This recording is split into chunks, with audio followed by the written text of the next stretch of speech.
Hello and welcome to the Sports Club, a brand new podcast from the Jamaica Observer. My name is Daniel Blake. Thank you so much for joining me. Over the next few months, we'll be giving you some top sports content, discussions and interviews, so stay tuned to our relevant pages. Today, we'll be talking about the Reggae Boys. They've been a topic of discussion over the last few months, especially with the hiring of a new coach, Steve McLaren. So we're going to be discussing many talking points around that, and today I have a very special guest, one of the most notable women and just people in sports media here in Jamaica. We have sports presenter and content creator Janae Robinson. Janae, thank you so much for joining. Yes, I'm so excited to be back with you in this setting. I see you every week, but it's nice to just sit down and talk some sports. You know? See me every week where? At the matches, Daniel. Come on. Yeah, forget sometimes I'm outside. All right. So let's talk about the Reggae Boys, because the new head coach, Steve McLaren, joined at the end of July. He's played 4 games, including the one on Monday night, which ended in a 0-0 draw, but we are through to the quarterfinals of the Nations League. Have you seen a major difference in how the team has been playing, or is it still the same old for you? Well, what I must say, I'm gonna go back to as far as Coach Hallgrimson. I think he set whatever he would have handed off to Coach McLaren, he would have set the pace for that to happen. I think he picked up and did a good job. You've played 4 matches, you've won 2 out of the 4 of them. So that's, to me, a good indication that you're here to work. What I've noticed about Steve McLaren, though, in comparison to the other coaches, is he loves Jamaica. And if you love Jamaica, it's going to work, you know. The players, I think they understand his system a little bit, even though it's a short amount of time. But we have to still see. It's easy to talk at this point. It's new, it's fresh, it's anything you see, it's very new, right? So as time goes by, we can see how the Reggae Boys adapt to his systems, his techniques. But for now, I don't necessarily think I have a problem with him. I think we can give him a stamp in him. Yeah, and I love how you say system, because I think my issue with a lot of coaches in the past, even to an extent Hallgrimson, is that things just happened on the fly. And by that I mean, it's just like we just have a game plan, we just go out there and we just do something. Yeah. Like, I'm going to put players on the field and hope something works. So whereas with McLaren so far, there seems to be a definitive thing what he wants to do. He says that he wants a possession-based game. Yeah. And you can see it, especially in the game against Nicaragua. When I watched that game, as in, I wouldn't say I've watched all the Jamaica matches this year, but the ones I've watched, that to me was one of the better ones. Not because we won, but Jamaica just looked very organized on the pitch. They looked like they knew what they were about, what they were going for. And obviously, as a result, they came out on the winning end.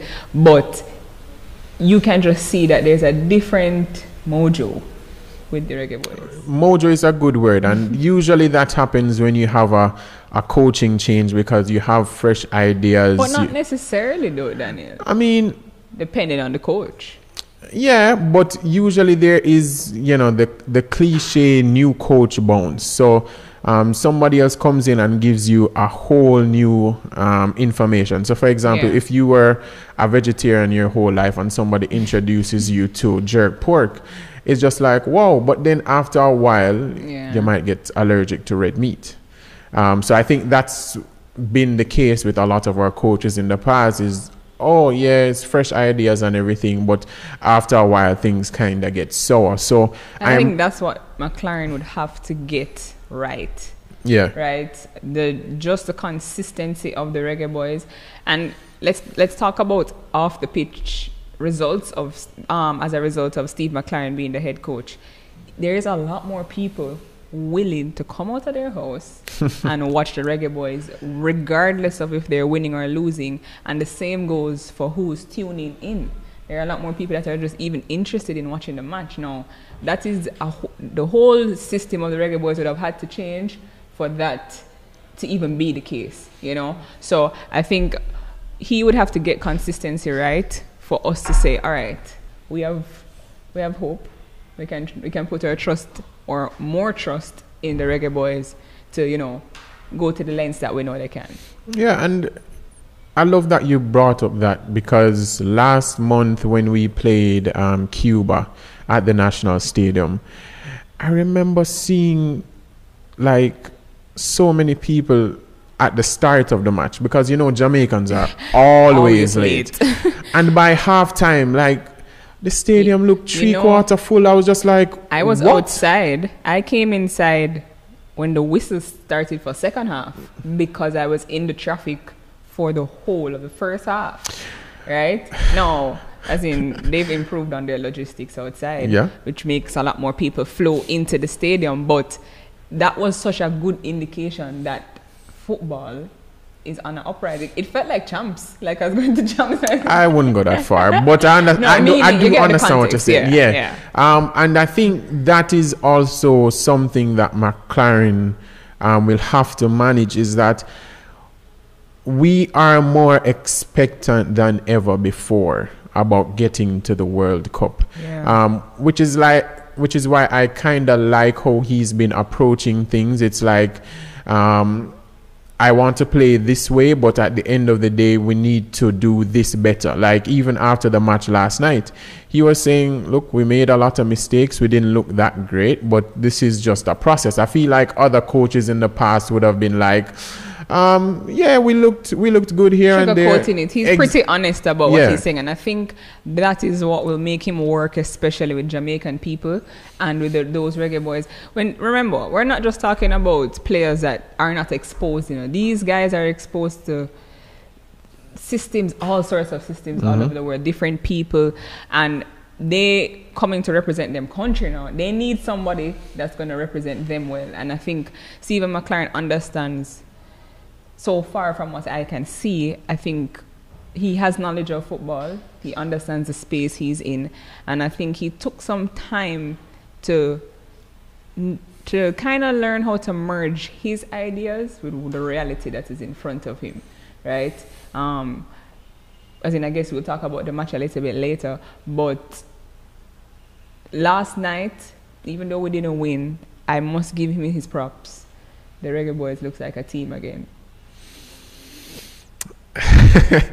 Look like a team again. I think we are getting there. I do see some differences. I love the fact that we are trying to possess the ball more, even though it does frustrate those who are watching, because there was a lot of tension inside the National Stadium, even against Cuba, because there's a thing that we must go forward every single time. No, that's not going to work. However, there are times when, and it depends on the system of the other team as well. It's easy to give instructions in football, which is a Jamaican thing. We like to correct, but we're not on the pitch, so we realistically will never understand that.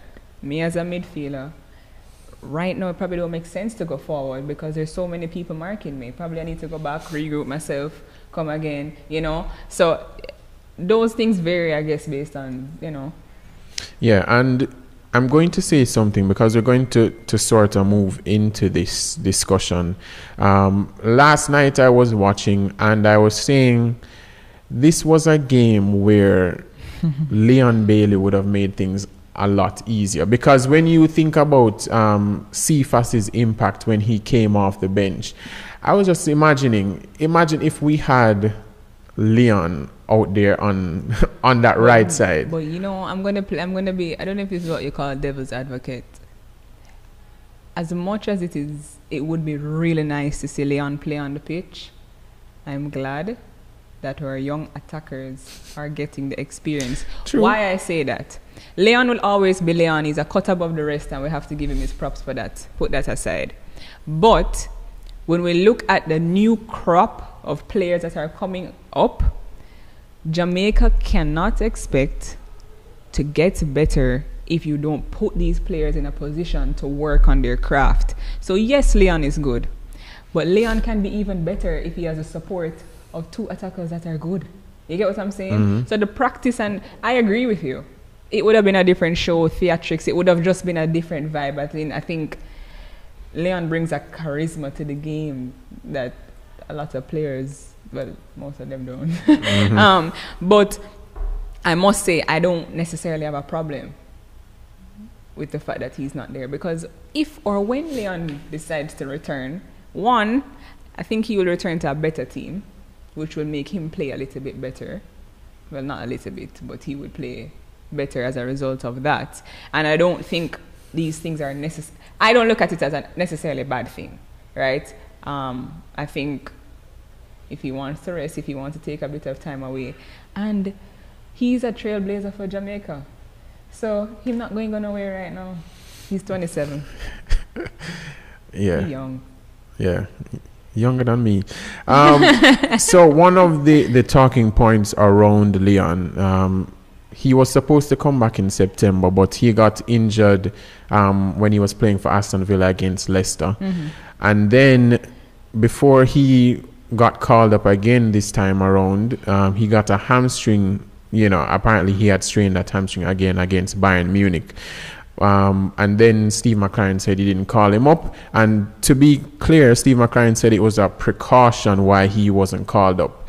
Because some people saw him play for Aston Villa on the weekend. I was just like, oh, Leon don't love the country, don't love the reggae boys, and whatever. But we need to stop that conversation. This is a human being we're talking about, This is a human being that don't live in Jamaica either. This is a man that has to travel. Now, being an athlete, if we're going to really look at it, it's bigger than just going on the pitch and playing football. You're going to play for Aston Villa, which probably, whichever systems they have at their club, he might have to go through all of that. And he probably have to fly to Jamaica. Probably 1, 2, 3 flights. You never know how much flights it's going to take to reach to Jamaica. But when you get here, you have all of the obligations of a reggae boy to do. It's just a lot to do. No, we can't expect... As in, my thing is, viewers out there, think to yourself, if you were Leon Bailey, what would you do? I mean, I have no issue with the reason given from McLaren and even Leon saying it's a precaution, because if you then end up flying in and you end up playing and mash up him hamstring or even worse, then that's not what you'd want long term. We're also going to slander him. Yeah. Like, let's be for real. Yeah, but the only thing that I don't like in regards to the Leon discussion is the fact that he doesn't love Jamaica. No, I don't think you can question anyone's love for their country. I also think that any trailblazer for Jamaica will have that narrative on them. Why? Because you have to do things and set yourself apart. It will, like when Jamaicans have a thing where, when you're kind of being introduced to better things in life, them say a hype and bossy. it's these are what I would call ambassadors for a country, right? So I don't think I could ever agree with the statement that Leon doesn't love Jamaica. But Leon is a person separate and aside, and I think he's making decisions for himself, because if he doesn't, it's going to vicariously affect Jamaica anyways. You get me? We also aren't performing horribly without Leon. So why don't we focus on that sometimes? As in, when he comes back, I'm sure he will play his part, and I think he wants to also play his part properly.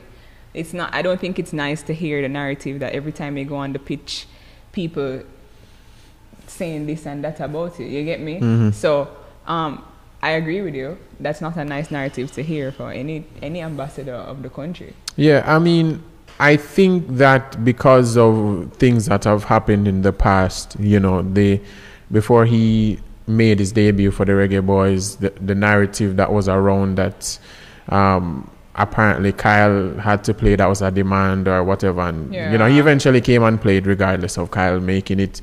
And then the recent interview that he did with Jay Frey about things at the federation, whatever, I think those things have sort of, I guess, clouded a lot of people's minds. And the fact that he has not produced to the level that everybody expects. So even something as small as this, like taking a precaution to not get injured again. People are saying, oh, him don't love Jamaica because of these past things. Yeah. Those past things have happened.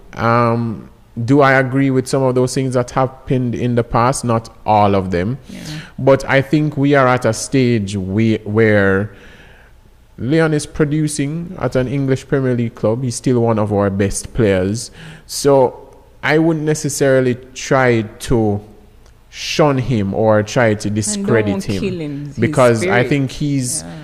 Especially in this new system that we have, I do see a future for him where he succeeds. I also think he would gravitate a lot more to this system than any other that he has probably played in before, because as we had discussed earlier, it's just different, you know. And I think Steve McLaren would probably even understand Leon Bailey as a player, which would make it easy to just merge him into whatever systems he has for the Reggae Boys. So... Yeah. A minor discussion that we were having off the air, and it's also a question that was asked of Steve McLaren, the fact that our local Premier League, the Royal Navy Jamaica Premier League, resumed, and not a lot of the players have been involved. Is that an issue for you? Does that concern you that we do have a local Premier League here and not more of our players are getting that opportunity? Yes, it does concern me, because I believe that there are tiers in football in Jamaica. Primary and prep is a schoolboy, Jamaica Premier League, Reggae Boys. Now, if we have a system, the only way the system is going to work is if we use the people in the system. And this is not saying that we can't recruit players from outside to advance or help our team, but we are Jamaica. We have a Jamaican Premier League that has increased in value both on and off the pitch, right?